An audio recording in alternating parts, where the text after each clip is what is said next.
Hey guys, how you doing? Wanted to give you a quick little strategy. What I want to talk about is the difference between you having two choices in life and how you want to live, um, on the defense or on the offense. And this is something that came to mind as I was watching football yesterday. And when you look at it, when you look at the paradigm shift of how you're going to live your life, this I believe will really help because it's really helped me and compel me into where my mindset is and how I'm going after it. People look at it when they play sports. People look at it when they drive. But I'm going to use sports as a specific example today. And that is this. Are you living on the defense or are you living on the offense? Are you doing that in your relationships? Are you doing that in your job? Are you doing that in your craft?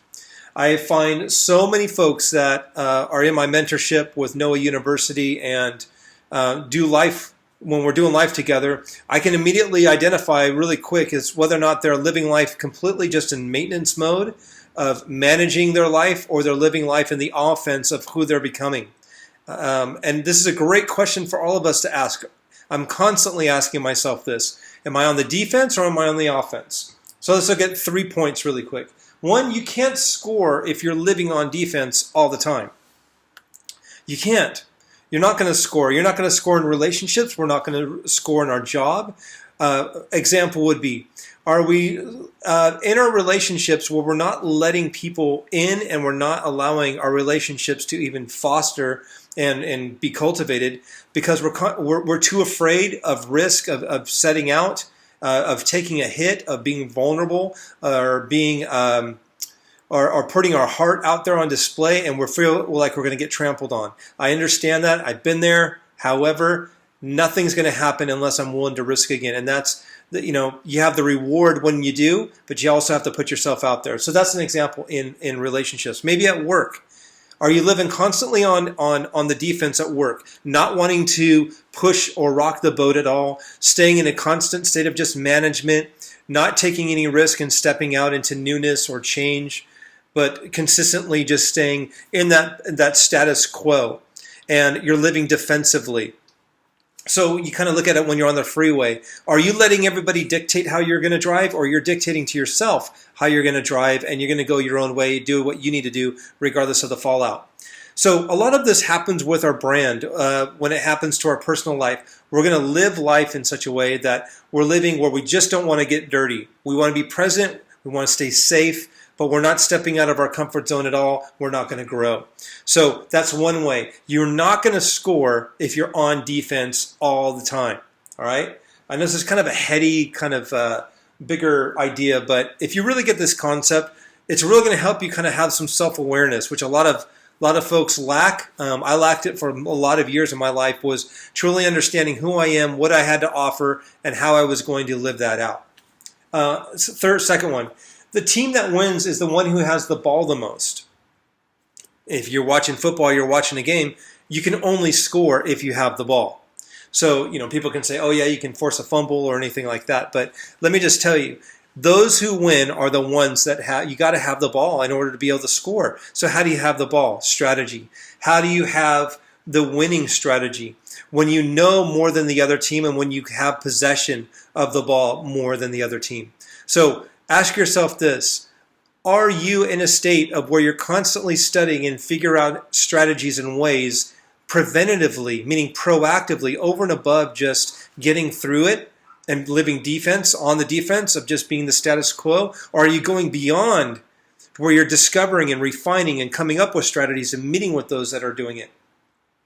So the last question is, are you stuck in life happening to you, or running strategies to be on the offense of making life happen? So a couple ways that we can identify that. Do you live your life and go about your day what you will wear, what you will listen to, what you will say, what you will post on Instagram and social media?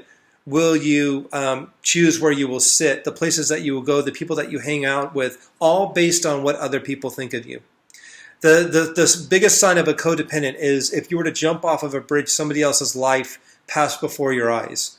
And what we found in most cases is that folks are not living their life, they're living somebody else's life, their parents' life, the authoring of their family of origin, but they're not choosing and picking to live their own life. and they're not stepping out into owning that, being on the offense. This goes away from living defensively as the victim, as people are dictating the way that your life is going to be lived. You are not living your own life.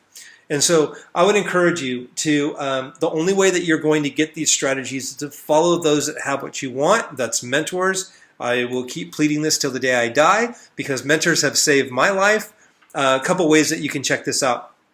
Running with mentors and getting wisdom. Wisdom are the strategies for life. Knowledge doesn't mean anything until it's actually put into action and it's actually used. So you can stand on the sidelines and have a playbook. You can have the best playbook in the world. But until you're on the field, taking the hit, making it happen, nothing is going to be, there's not going to be any results. You're not going to grow, and you haven't experienced the game.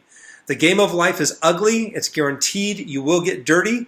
Even if you're on the defense and just trying to stay as clean as possible, I really want to encourage you to stop and think. Life has got to be more than just trying to remain clean by not getting messy. Life is more than just standing on the sidelines, looking at everybody else getting dirty, everybody else being in the game, everybody else getting the results that you want. Now is your time to own it, proclaim it, grab hold of it, get dirty, and fail. The more you're failing, the more that you're growing. And I would really love for you to get with those and surround yourself with those individuals that can speak into your life, give you strategies, tools of where you want to get, walk with you while you fail, walk with you while you succeed, and speak and put wind into your sails. This isn't going to happen by self-will, because if you could have figured this out by now, you already would have. So take a moment, pump the brakes, take an assessment, look at how much you're living life defensively or offensively, leaning into life, or are you just feeling like a ball in a pinball machine? If you're looking for a mentor, I'd love to be your mentor. I designed this online platform called noahuniversity.com. You can check that out. If you're looking for a spiritual mentor, those that are looking to be equipped in biblical principles, I also have another one called Masters Online or masters.life. And you can check that out there. So masters.life and noahuniversity.com. Enrollment for noahuniversity.com is about to open for a very quick flash enrollment. You can check that out. We have a tremendous amount of wise creatives that are in there living life, more than just me, folks that can speak into your life. You don't have to do life alone. And it's just a great way for you to get stuff on the daily, and you're not just out there on the field aimlessly wandering around. But how great would it be for you to find your unique position, knowing your unique talents, your unique calling, and the way that you should carry that out. And also living life on, not just on purpose, but on the offense, to where life isn't going to happen to you, you are going to happen to life. And that's a pretty good place to be. So I hope this helped you out. Have a wonderful week. Just kill it. Go after it. Make it happen. Talk to you.